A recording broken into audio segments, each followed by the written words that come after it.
Hey, everybody. Welcome to Moment of Clarity. Thanks for joining me here. How are you out there? Hope you're doing well. So we're gonna dive in a little more into AI. There's been some big talk, some big letters signed, some big reports published on how AI may be a threat to all of us, to the existence of humankind. And so I'm going to talk about that, but I'm also going to talk about the fact that it could save humankind, which I feel like is not being talked about as much. Yes, people are saying it's cool. Some people are having the discussion that I've had in previous live streams about will it take away all of the jobs, and is that a bad thing? Could it be good if we all lose our wage slave jobs? But instead, this time I'm going to talk about whether it could actually save or cause the extinction of humankind. I'm going to be getting into that in a minute, but also a journalist that I have featured heavily on this show was detained by British police, basically for reporting, for daring to cover the stories he's been covering. I'm going to be discussing that. And I'm going to be, it's not quite a big announcement, but it's on the cusp of a big announcement.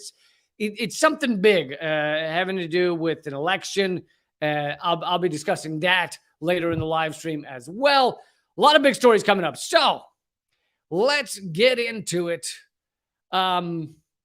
Please click subscribe and share and all those good things. Please do that. Thumbs up, everything else. Please do all those good things. But so there's been several articles out there asking whether runaway AI is an extinction risk.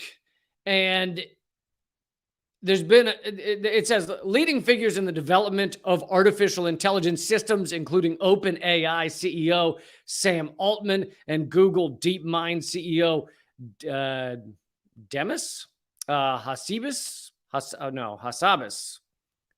have signed a statement warning that the technology they are building may someday pose an existential threat to humanity comparable to that of nuclear war and pandemics. Mitigating the risk of extinction from AI should be a global priority alongside other societal scale risks, such as pandemics and nuclear war, reads a one-sentence statement released today by the Center for AI Safety. The idea that AI might become difficult to control and either accidentally or deliberately destroy humanity has long been debated by philosophers. But in the past 6 months, following some surprising and unnerving leaps in the performance of AI algorithms, the issue has become a lot more widely and seriously discussed. And in 1 second, I'm going to get to that, but I need to open a window because I'm getting an echo.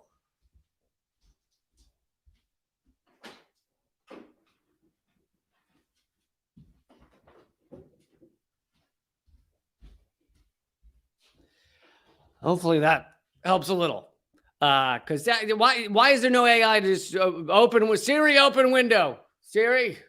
No, I don't actually have those things because all those things just monitor you. That's what they do. They monitor every word you're saying. Anyway, that's a sidetrack.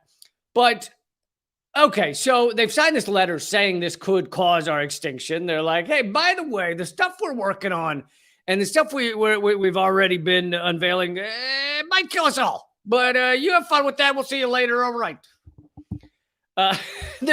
Because this is legit coming from some of the leaders in the field, meaning this is like Albert Einstein helping build the atomic bomb, and then writing the letter saying, hey, don't use this. Don't kill lots of people. And then they used it. And he was like, what did I say, though? But what did I say about using it? Yes, I know my theories help make it possible, but don't do it.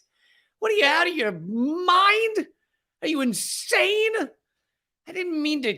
God, this is like that, okay?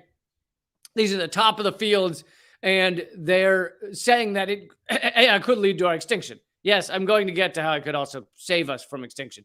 But I wanted to get to this part first, and I also wanted to remind you of what type of human being is currently being asked to regulate, tasked as well as asked to regulate this stuff. Let's see. This is the type of human being that is being asked to regulate AI. These are the lawmakers and Congress people we're relying on. This is Senator Ted Stevens from a few years ago. Amounts of information over the internet. And again, the internet is not something that you just dump something on. It's not a big truck. It's a series of tubes. And if you don't understand, those tubes can be filled. And if they're filled, when you put your message in, it gets in line. It's going to be delayed by anyone that puts into that tube enormous amounts of material. It's not, folks. You need to learn the internet is not a big truck. It is a series of tubes. And if the tubes get filled, your message doesn't go through because someone stopped up the tube with a lot of shit and toilet paper, and they just threw a bunch of things into the tubes. It's not a big truck, okay? I cannot stress that enough.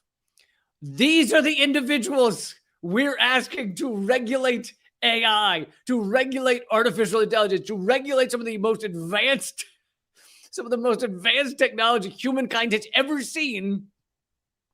And we're sending it to these type of human beings who are both sociopaths and not bright. They're both of those things. Both of those things. Sociopaths and not bright. And when you have not bright sociopaths, it doesn't end well. Here's another more recent example. That was Ted Stevens from, I think, early 2000s. Here is just the other day. I'll move it up to just the other day. This is in the congressional hearing over whether they should ban TikTok for being an evil Chinese entity. Mr. Chu, does TikTok access the home Wi-Fi network? What? Only if the user turns on the Wi-Fi. I'm sorry, I may not understand the. So if I have TikTok app on my phone and my phone is on my home Wi-Fi network, does TikTok access that network? It will have to access the network to get connections to the internet, if that's the question. Is it possible then that it could access other devices on that home Wi-Fi network? Congressman, we do not do anything that is beyond any industry norms. I believe the answer to your question is no. It could be technical. Let me get back to you.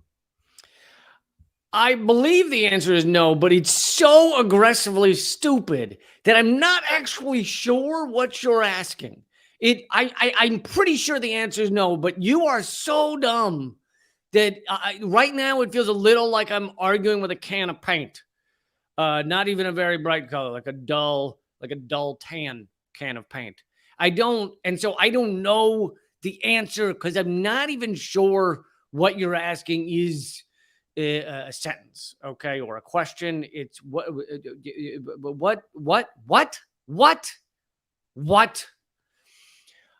Okay, so that's current Congress people, and they're being asked and tasked to regulate AI, which of course can be used as a weapon. And therefore, what will our sociopathic ruling elite do? They will try their best to mainly use the weapon for themselves and try and stop other countries from having it so that they can do a better job of destroying other peoples and other countries. I'm not saying other countries in the United States won't also try and do that. They probably will, many of them. However, the U.S. has proven ourselves uniquely able to use tools to harm as many people as possible, at least over the past many years. So these are the idiots that are being asked to, let's come up with a series of rules for our series of tubes. Let's come up with a series of rules that will keep AI from destroying all of humankind. Pretty scary. Pretty scary. And in case you need a reminder of, what many smart people think could happen with AI. So this is a clip of Elon Musk from like a year and a half, 2 years ago, something like that. Now, I know Elon Musk is a awful human being in so many regards. I don't defend him. I'm not one of these people who worships him. He is anti-labor, anti-worker, pro-coup, just billionaire shithead in many regards. But that doesn't mean he's not smart about certain things. And so maybe a warning like I'm about to play should be dealt with, or thought of seriously. Should be thought of as maybe he's got a point. But let's see what you think. They're talking about AI, by the way, in this clip. Communicate with your thumbs. So what happened with you where you decided, or you took on a more fatalistic attitude? Like, what was there any specific thing, or was it just the inevitability of our future?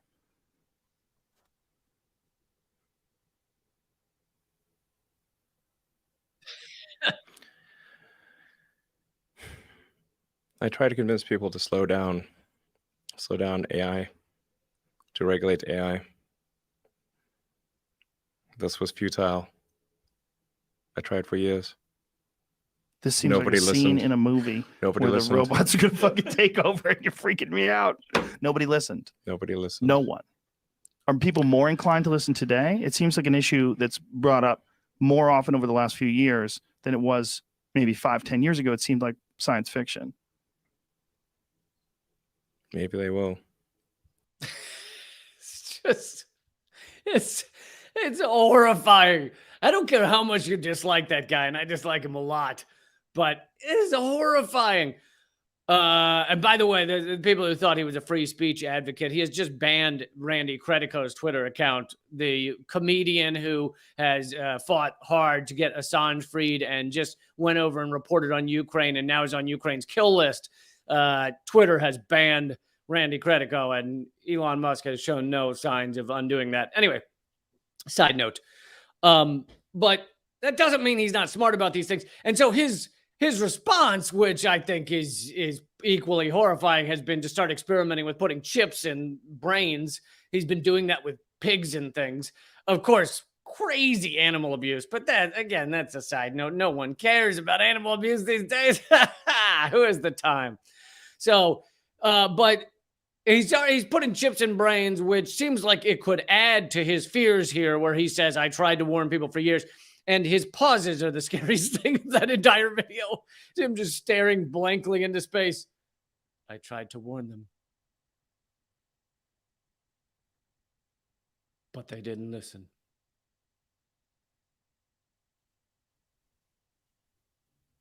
We're all going to die. It's the pauses that really signify a sociopath there. That is horrifying.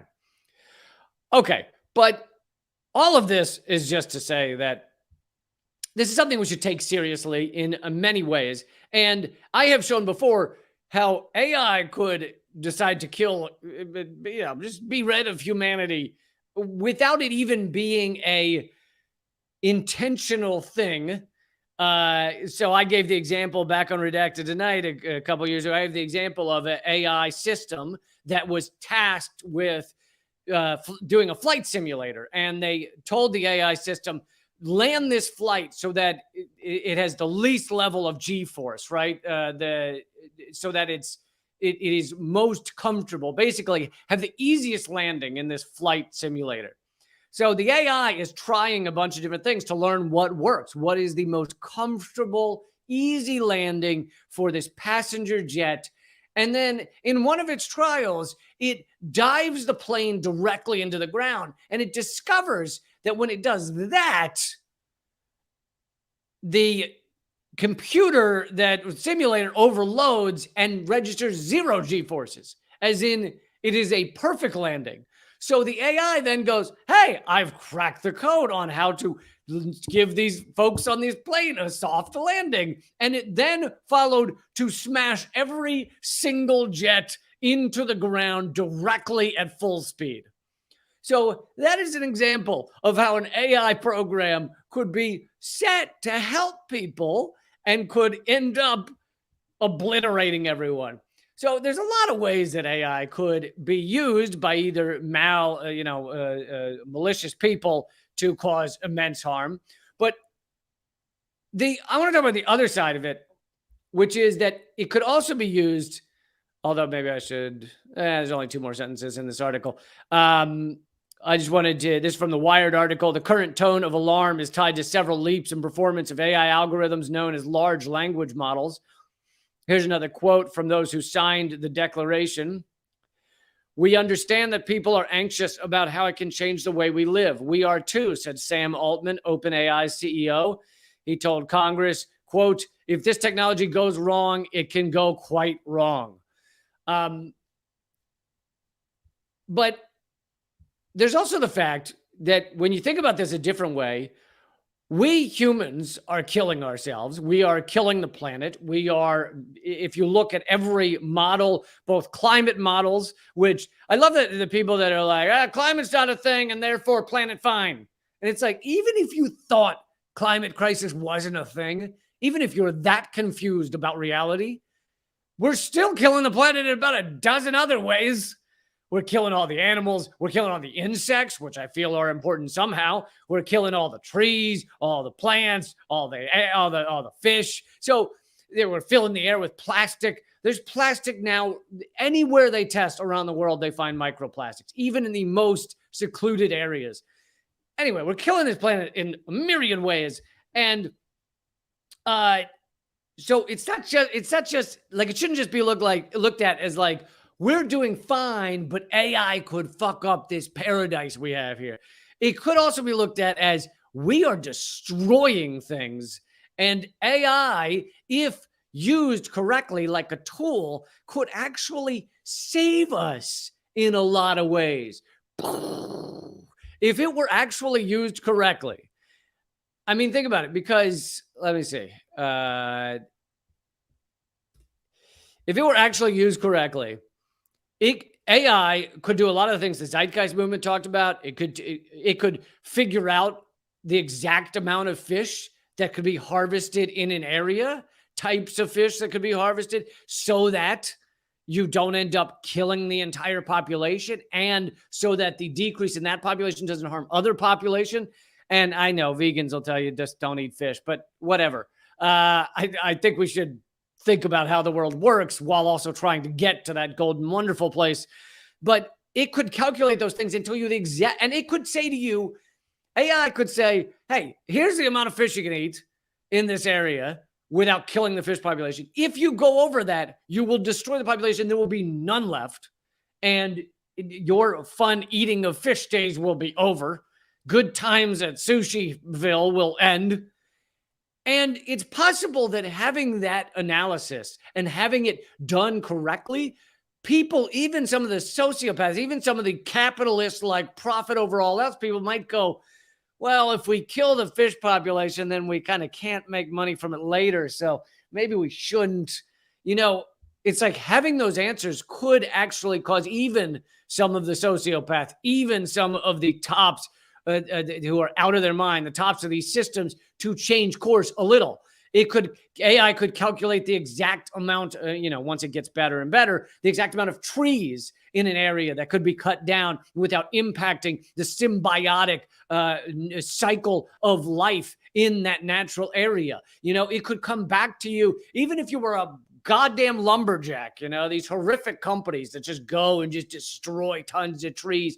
Maybe they use AI correctly and they analyze, well, how many, which one should we cut down? And AI goes, well, definitely don't cut down the redwoods because they live thousands of years. You can't replant them in any reasonable time scale. You are but a gnat to 1,000-year-old redwood, and you're choosing to cut it down. You're choosing to end the life cycle of this tree. That you are a fucking gnat.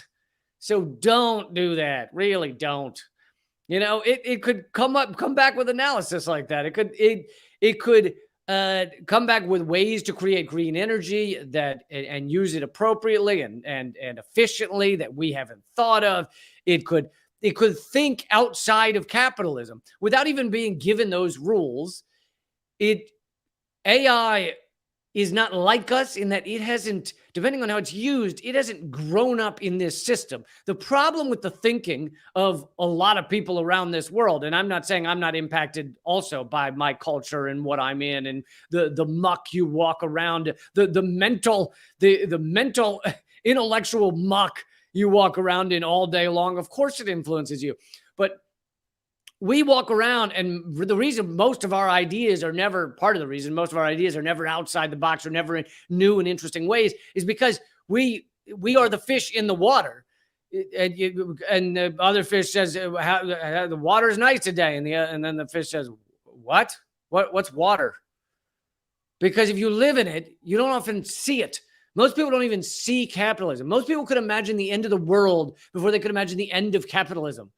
We live within this haze and we don't even know it. But you could have AI models that, of course, they're outside of that because they don't grow up in the way we do. Now, if you say abide by all the modern current trains of thought and stick to that, yeah, you could instruct the model to have the same delusions and idiotic thinking that we currently put at the top of our system. Sure, you could.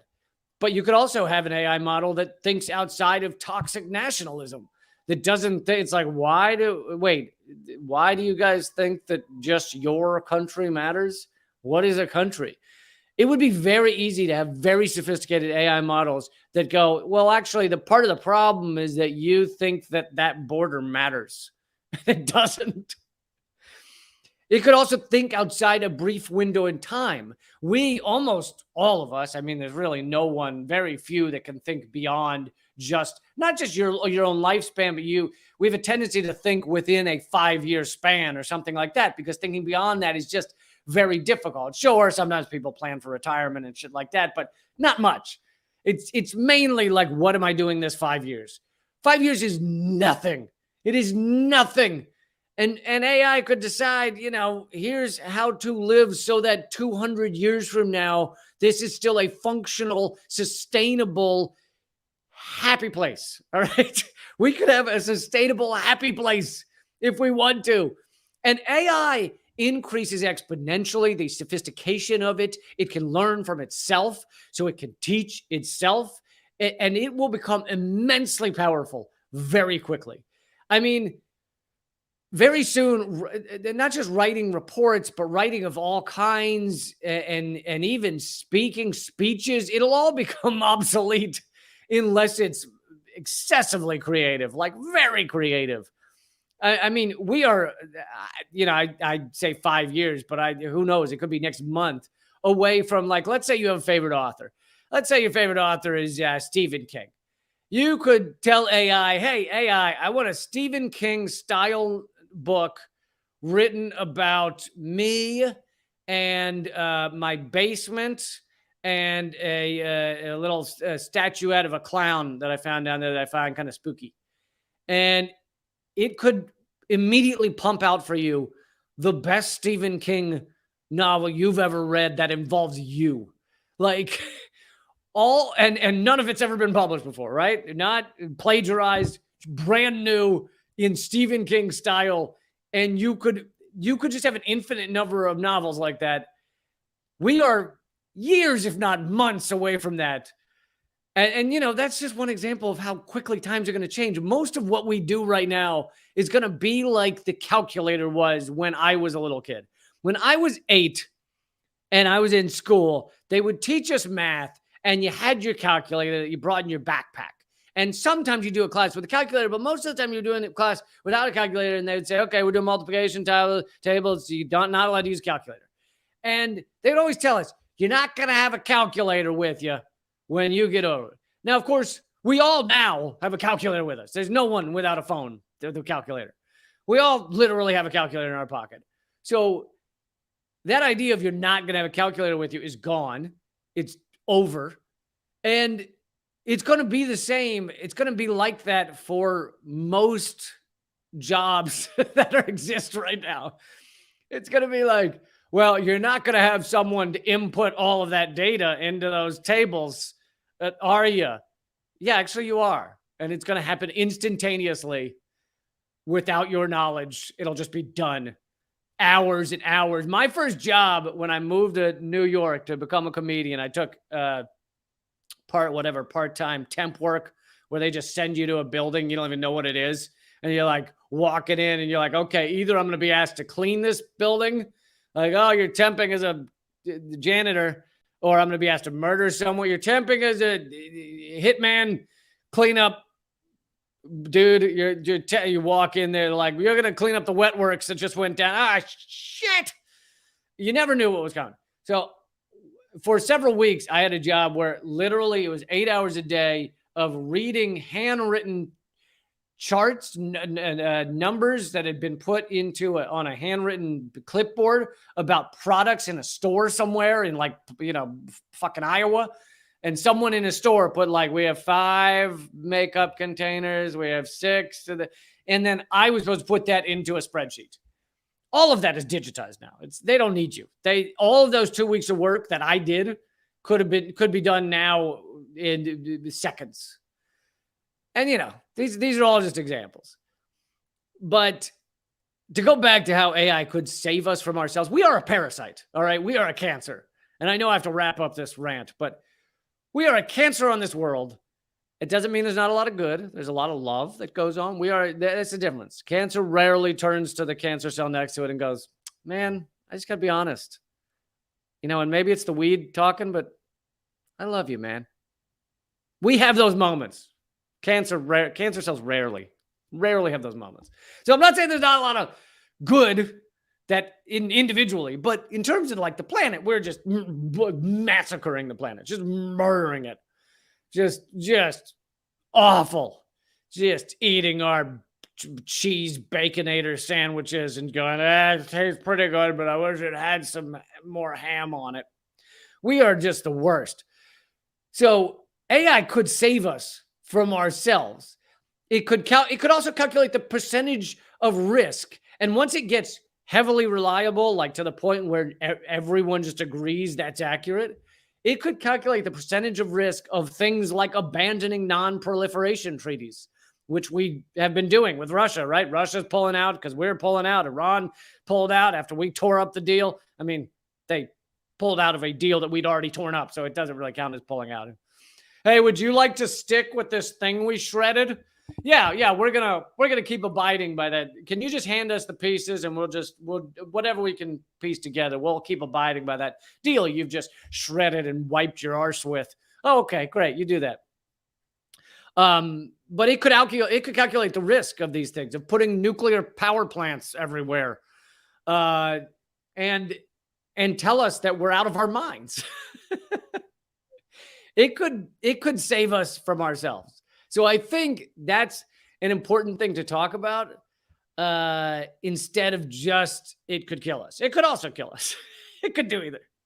All right, let's get on to the story of a journalist that I highly respect, that I have featured many times on this show, was just detained for hours by British police. By the way, please click subscribe. Please click thumbs up and share this. Oh, and a quick note on a change that's happening with these live streams. They will now only be live. You can only watch them either live or for several hours afterwards. Then they'll be taken down, except at leecamp.net, which is right there. So if you join leecamp.net, you'll get a free copy of my ebook, which is right there. For people on the podcast, you have no idea what I'm talking about, but you'll get a free copy of my ebook, Dangerous Ideas, my new ebook, and you'll get all of the live streams whenever you want. So they will not disappear at leecamp.net, but they will disappear on the other platforms. However, you can still watch clips whenever you want, any of the clips that I put out there. So yeah, let's keep going. We'll do another story and then we'll go to justrumble.com/LeeCamp. But let's do another story before we get to that. All right. So this is a pretty horrifying story, and it shows our drift towards fascism. I mean, it really does. It's yet another attack on an excellent journalist who has done nothing wrong. And here's the article from Gray Zone where he often writes, British police detain journalist Kit Clarenberg, interrogate him about the Gray Zone for hours. As soon as journalist Kit Clarenberg landed in his home country of Britain on May 17th, 2023, 6 anonymous plainclothes counter-terror officers, although they just reported on this yesterday, but he was detained on May 17th. 6 anonymous plainclothes officers, counter-terror officers, detained him. They quickly escorted him to a back room where they grilled him for over 5 hours about his reporting for the Gray Zone. He also reports for Mint Press, where I formerly worked as well.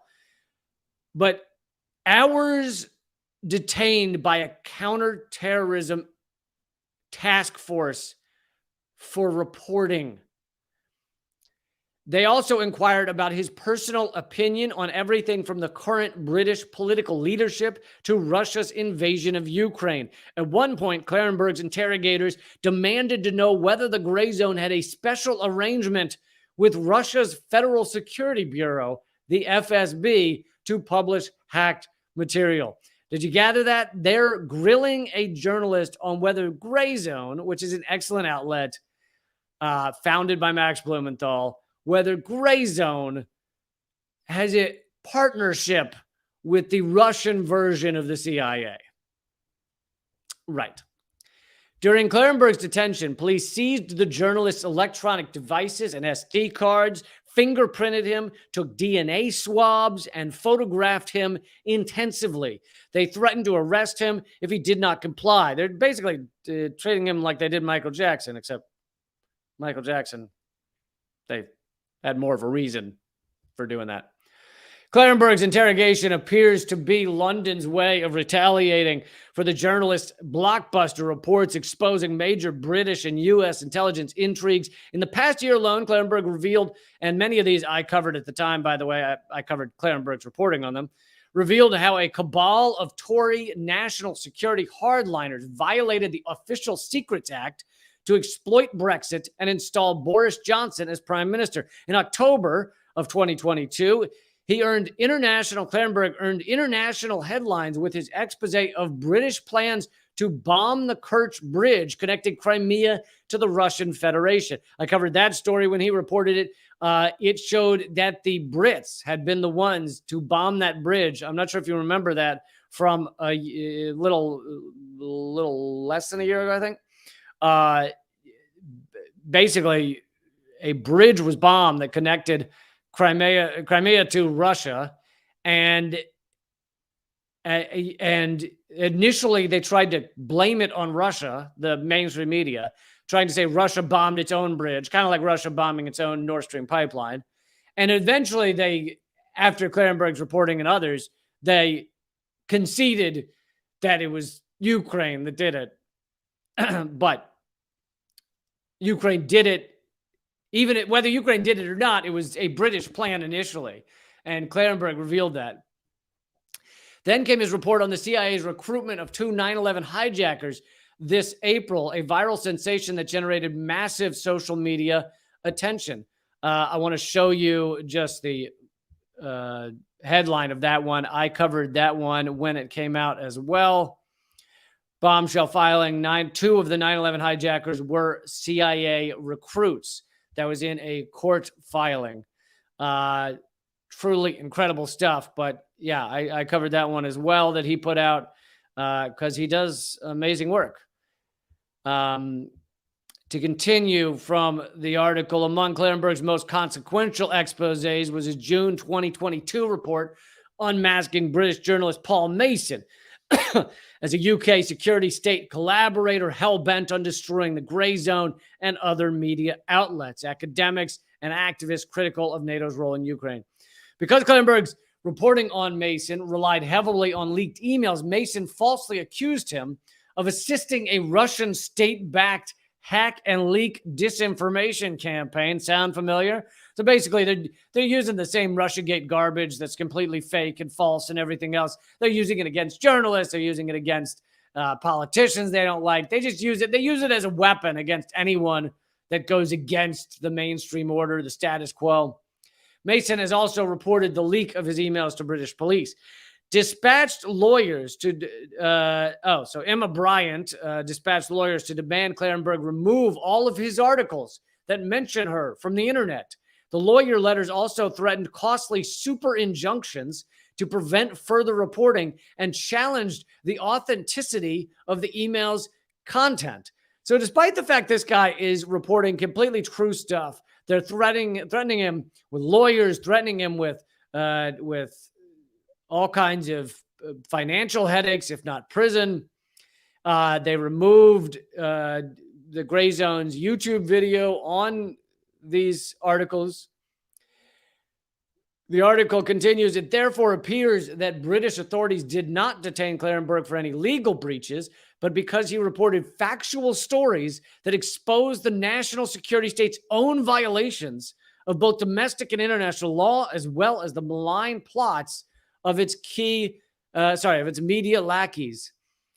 And this is some horrifying shit. I mean, this is that they're grabbing up journalists and detaining them for hours and hours. And I'm sure during that time, if you're a journalist, you start to think, I wonder if I'm Julian Assange now. I wonder if I'm the next Assange. Because this is not normal. This is like the way this is the way a fascist state behaves. And just horrifying. But on top of that, you have essentially zero mainstream media coverage of this because the mainstream media both doesn't care what happens to legitimate journalists like Kit Klarenberg. They don't care because he's not in the big club of mainstream media journalists. But not only do they not care, they don't even want to mention that he exists because every time he reports, he makes them look like fools. Because every time he breaks one of these stories, the CIA in court documents, it's revealed was they had recruited or tried to recruit at least 2 of the 9/11 hijackers. When he reveals that, it makes all of the mainstream media look like idiots for not reporting it, for not noticing it, for not covering it, whatever. And so they don't even want to admit he exists.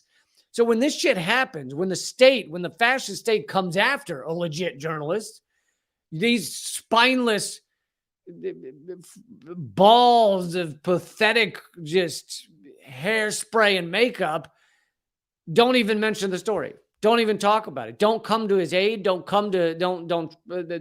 also not reporting on Randy Credico being added to the Ukraine's kill list. I think Jimmy Dore was added to the kill list as well. Randy Credico also had his Twitter just banned permanently, and mainstream media won't cover any of it. Not at all. But I think another important fact when you're talking about journalists like Kit Klarenberg, I mean, hopefully that's over for him. I mean, he is out. He is free. Hopefully this pressure that the ghouls with guns are done coming after him. But whenever you talk about a story like this, people go, well, that's America doesn't behave that way. UK doesn't behave that way. This is really horrible because they don't behave that way. Let me remind you, America does behave that way. America, in many cases in the past, has framed, arrested, assassinated, destroyed the careers of journalists. I want to give you just a few of the examples. You've got Mumia Abu Jamal, who was a well-known journalist, especially in the area of Black issues. In Philadelphia, he was beloved. I mean, he still is beloved, but he was beloved even before they then framed him for the murder of a cop, refusing to allow in most evidence into the trial. He's been on death row most of his life since then. He's had a lot of health issues, and he's still in prison. And that he was a journalist and a well-known and successful one at that before they framed him. You have Gary Webb, the journalist who revealed around 1995, 1996, he, after years of research, revealed the CIA efforts to bring crack cocaine to the U.S., especially to Los Angeles area, California, and how it destroyed Black and brown communities. And he revealed CIA efforts to do that, and where they were selling the crack in the U.S. and then using that money for various things internationally that they wanted to keep clandestine. Gary Webb had his career destroyed first, but then killed himself with 2 shots to the head. Literally 2 shots. So you can ask yourself whether you think that was actually a suicide with the 2 shots to the head. And I'm not, that's the official report. That's the official coroner. That's the official, all the newspapers. They all reported, you can go back and read them today, that he killed himself with 2 shots to the head.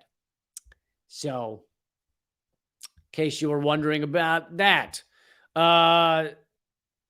And let's not forget Michael Hastings, an amazing journalist. He wrote mainly for Rolling Stone, although he also did work with BuzzFeed, but revealed, what was the name of the general, but not Petraeus, the other one.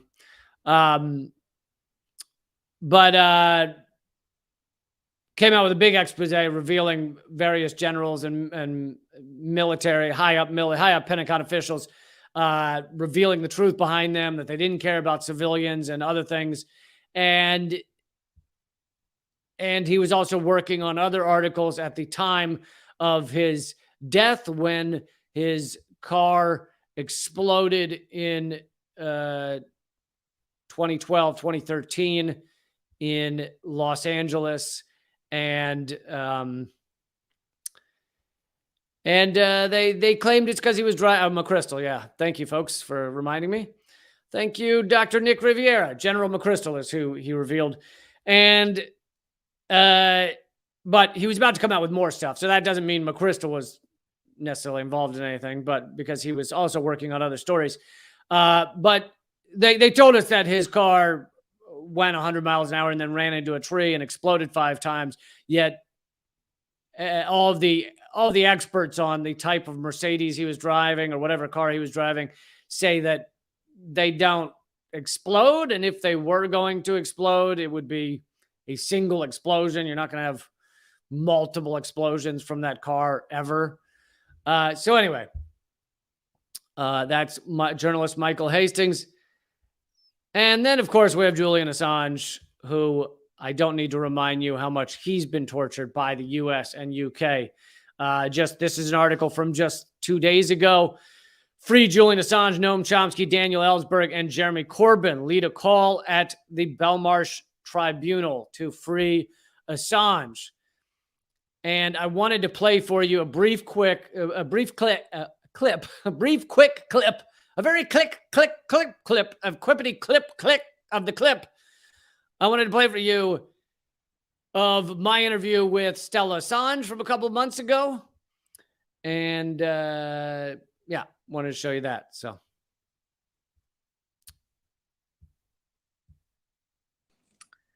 And this is not to say people should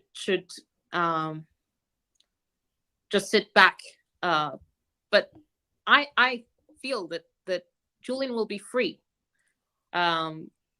We have to keep building and making the demand for his release louder and persistent and insistent and universal. But to my mind, it's impossible for this to go on. He has to be free. So the fact that it's gone on for so long, it just seems like such a added insult. So that's where I'm not being very clear, but No, I think people. I never grow despondent or you know, I just feel more and more like, what more can I do? Yeah. What more can be done? Who should I speak to?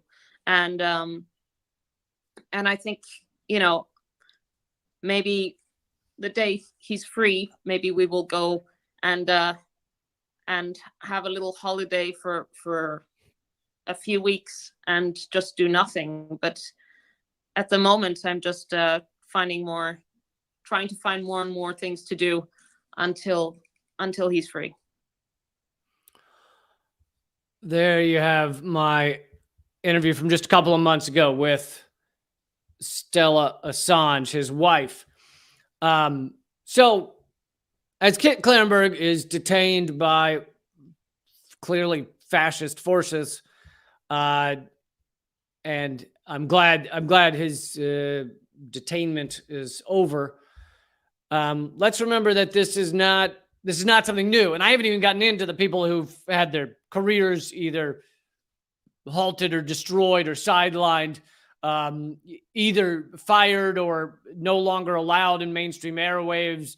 Everyone from Seymour Hersh to Chris Hedges to Phil Donahue to Jesse Ventura to Ed Schultz to Rick Sanchez. It's just so many, Melissa Harris Perry, that basically started pushing against the borders of what is allowable. It could be some of what added to their firing of Tucker Carlson as well.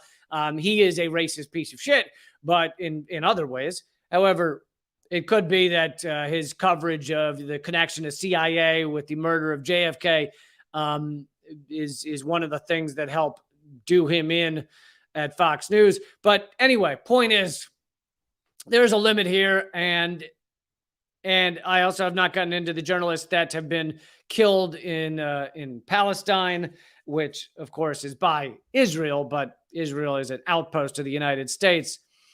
And you know, my career also destroyed, but that's nothing compared to those who have been framed and locked up and murdered and everything else. So yeah. All right, folks, the rest of this live stream, although let me tell you this first, the rest of this live stream will be at rumble.com/Lee Camp. But let me tell you, my good friend, John F. O'Donnell, who was the correspondent on Redacted Tonight, many of you remember him. He was amazing. He has live shows coming up June 9th in Bozeman, Montana, and June 11th in Seattle, Washington. So if you're in one of those places, you should go see John F. O'Donnell perform live stand-up comedy. He's a great and talented stand-up comic. And you can look up those dates at JFOD. Those are his initials, John F. O'Donnell. So JFODlovesyou.com. JFODlovesyou.com if you want to see those shows in Seattle and Montana. Okay, the rest of this live stream, including some Q&A with those of you at leecamp.net and including protests that have disrupted some weapons factory or fair. I'm going to cover that. I got a bunch of more stuff coming up, and that is at rumble.com/Lee Camp. So join me right now at rumble.com/Lee Camp, rumble.com/Lee Camp, and of course, leecamp.net, my local